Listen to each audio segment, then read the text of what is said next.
Movie شروع ہوتے ہی ہمیں دکھایا جاتا ہے کہ ایک آدمی کسی عورت کے ساتھ ڈیٹ پر ہوتا ہے کہ اچانک اسے اپنے سینے میں شدید درد محسوس ہوتا ہے اور اس کا دل اس زور سے دھڑکنے لگتا ہے کہ اس کے جسم کے باہر سے بھی نظر آتا ہے، اور دیکھتے ہی دیکھتے اس آدمی کا ہارٹ بلاسٹ ہو جاتا ہے اور اسے ہاسپٹل لے جایا جاتا ہے جہاں سیم اور ڈین اس شخص کے جسم کا معائنہ کرتے ہیں۔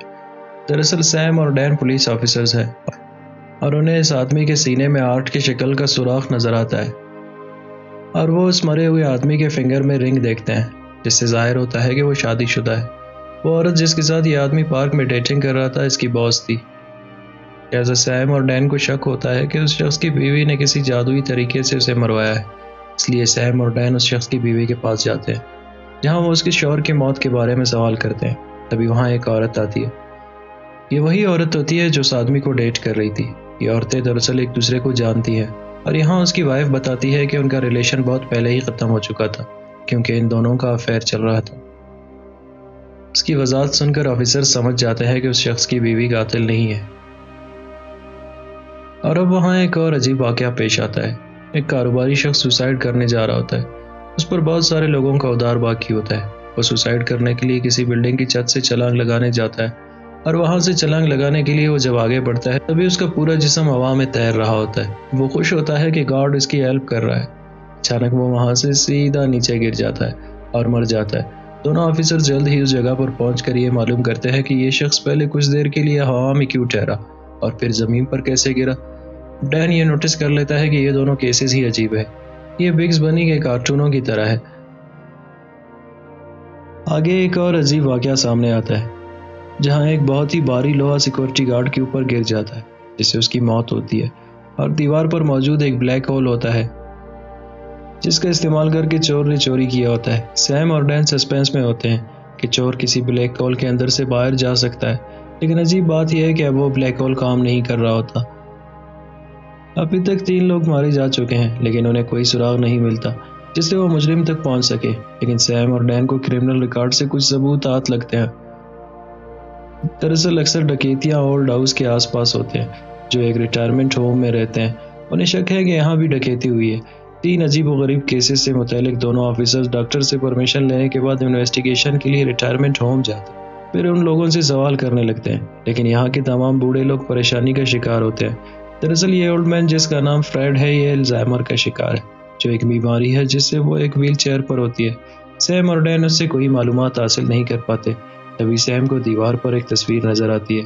یہ اس کی ڈیڈ کا پرانا دوست فریڈ ہوتا ہے۔ وہ بھی یہاں رہتا ہے۔ فریڈ میں حقیقت سے لڑنے کی صلاحیت ہے، لیکن اب وہ الزائمر کا شکار ہے اور اب وہ اپنے آپ پر قابو نہیں رکھ پاتا، مگر اس کے ساتھ ایک بڑی طاقت ہے۔ وہ اسکرین پہ کارٹون کے مناظر کو حقیقت بنا سکتا ہے۔ سیم اور ڈین یہ سوچ رہے ہوتے ہیں کہ فریڈ کے پاورز کو کیسے ختم کیا جائے۔ تبھی ڈاکٹر میونی آ جاتے ہیں اور ان سے یہ کہہ کر جانے کو کہتے ہیں کہ پیشنٹ کو آرام کی ضرورت ہے۔ سیم اور ڈین فریڈ کو آدھی رات کو خفیہ طور پر لے جانے کا ارادہ کرتے ہیں۔ فریڈ ٹی وی اسکرین دیکھ رہا ہوتا ہے اور اپنی انگلی سے چینل بدل رہا ہوتا ہے تب تک کہ اسے اپنا پسندیدہ کارٹون نہ ملے۔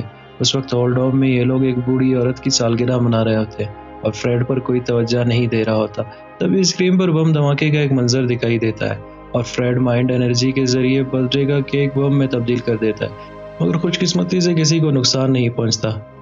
یہ سن کر سیم دوبارہ آ جاتا ہے اور انہیں پتہ چلا کہ فریڈ وہاں سے غائب ہے، اور یہاں سیم نرس کی کلائی میں ہیرے کا بریسلٹ دیکھتا ہے اور نرس کا ہاتھ پکڑ کر اسے سوال پوچھتا ہے کہ یہ بریسلٹ کہاں سے ہے، تو وہ بتاتی ہے کہ یہ بریسلٹ اسے اس کے بوائے فرینڈ نے دیا ہے، اور دونوں آفیسرز انویسٹیگیشن کے لیے اس لڑکی کے بوائے فرینڈ کے گھر جاتے ہیں جہاں انہیں وہ آدمی زخمی پڑا ملتا ہے جسے گولی مار دی گئی ہے۔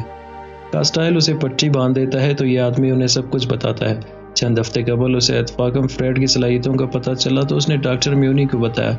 تبھی میونی فریڈ کی صلاحیت کو بینکوں سے پیسے چرانے کے لیے استعمال کرتا ہے، اور سیکیورٹی گارڈ کو بھی ڈاکٹر نے ہی قتل کیا ہوتا ہے، اور اب پھر سے وہ فریڈ کے ساتھ ایک بینک لوٹنے جا رہا ہے۔ یہ سب کچھ جانے کے بعد آفیسرز بینک پہنچ جاتے ہیں۔ ڈین کو دیوار میں ہول نظر آتا ہے اور وہ ڈاکٹر کو اریسٹ کرنے جاتے ہیں، اور یہاں دکھایا جاتا ہے کہ ڈین کی ٹیم کو فریڈ ایک وین میں مل جاتا ہے جہاں فریڈ کارٹون دیکھ رہا ہوتا ہے۔ وہ فریڈ کو بیدار کرنے کی کوشش کرتے ہیں، لیکن حیرت کی بات یہ ہے کہ فریڈ انہیں براہ راست کارٹون کی دنیا میں لے جاتا ہے جہاں انہیں معلوم ہوتا ہے کہ فریڈ اپنی خیالی دنیا میں کھو گیا ہے، اور وہ وہاں جو بھی تصور کرتا ہے وہی سب اصلی دنیا میں بھی ہوتا ہے، لیکن فریڈ ان سب چیزوں سے بے خبر ہے کہ اصلی دنیا میں اس کی وجہ سے کیا کیا ہو رہا ہے۔ جب اسے ڈین سمجھاتا ہے تو اسے اندازہ ہو جاتا ہے کہ اس نے ایک بڑا مسئلہ پیدا کر دیا ہے، اس لیے وہ حقیقی دنیا میں واپس آنے کا فیصلہ کرتا ہے۔ دوسری طرف ڈین ڈاکٹر میونی کو تلاش کرنے کے لیے بینک جاتا ہے۔ بین دیکھتا ہے کہ ڈاکٹر بینک سے پیسے چرا رہا ہوتا ہے اور یہاں ان دونوں پر فریڈ کے دماغ کا اثر ہوتا ہے۔ جب ڈین اپنا گن نکال کر گولی چلاتا ہے تو وہ کسی کارٹون مووی کی طرح گولی کی جگہ گن سے فلیگ نکل آتا ہے، اور یہاں سیم کے ساتھ بھی کارٹون کریکٹر جیسا کچھ ہوتا ہے۔ اسکیل کے اصولوں کو سمجھنے کے بعد سیم ڈاکٹر کے پاؤں کے نیچے ایکس کا نشان بناتا ہے اور اسی جگہ ایک بہت بھاری لوہا گرتا ہے۔ دراصل سیکیورٹی گارڈ بھی ایسے ہی لوہے کے نیچے آ کر مر گیا تھا، مگر ڈاکٹر کسی طرح بچ جاتا ہے، اور جب وہ بھاگنے کے لیے بلیک ہول میں جانے لگتا ہے تو بلیک ہول بند ہوتا ہے۔ ڈاکٹر سمجھ جاتا ہے کہ اس کی کارٹونی دنیا اب ختم ہو چکی ہے، اور یہاں دکھایا جاتا ہے کہ ڈاکٹر خود کو گولی مارتا ہے، اور اس طرح اس کارٹونی دنیا کی کہانی کا دی اینڈ ہو جاتا ہے۔